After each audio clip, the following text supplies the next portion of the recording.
ल एकैछिनै साथीहरू यो भिडियो हेर्नु होला साथीहरू। हजुरहरूकै लागि बनाएको, हजुरलाई काम लाग्न सक्छ साथीहरू। हजुरले कहिलेदेखि फेसबुक चलाउँदै आउनु भएको छ? हजुरको फेसबुक सेभ छ कि छैन?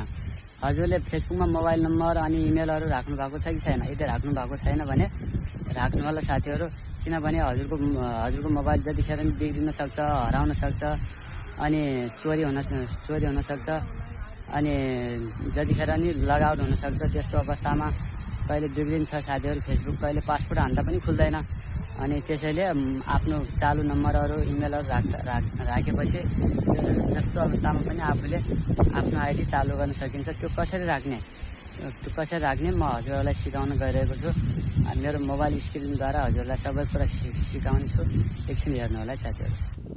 ल साथीहरू, मेरो मोबाइल स्क्रिनमा हेर्नु। सबैभन्दा पहिला फेसबुकमा जानुहोस्, त्यसपछि आफ्नो प्रोफाइलमा जानुहोस् यतातिर, त्यसपछि माथि 3वटा धर्का छ त्यसमा टच गर्नुहोस् अनि तल सेटिङ छ, सेटिङमा टच गर्नुहोस्।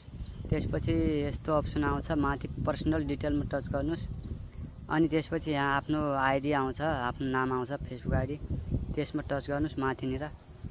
अनि यहाँ तल हेर्नुहोस् साथीहरू, कन्ट्याक्ट इन्फो लेखेको छ, त्यसमा टच गर्नुहोस्। ल हेर्नुहोस्, यहाँ हुन्छ आफ्नो इमेल र नम्बरहरू हुन्छ।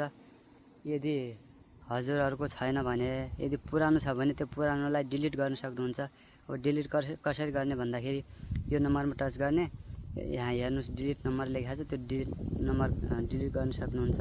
त्यसपछि अर्को नयाँ आफ्नो चालु नम्बरहरू राख्नलाई कसरी भन्दाखेरि तल एड मोबाइल नम्बर लेखेको छ अनि एड मोबाइल नम्बरमा टच गरेर यहाँ मोबाइल नम्बर भनेको छ, यसमा टच गरेर मोबाइल नम्बर पनि राख्न सक्नुहुन्छ। अनि त्यसपछि आफ्नो इमेल पनि राख्न सक्नुहुन्छ।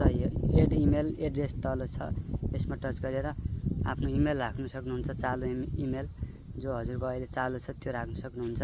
यो राख्यो भने साथीहरू जतिखेर पनि जस्तो अवस्थामा पनि हजुरको फेसबुक आइडी ओपन हुनसक्छ। जस्तो बिग्रेको अवस्थामा पनि यो तरिका गर्नु होला साथीहरू।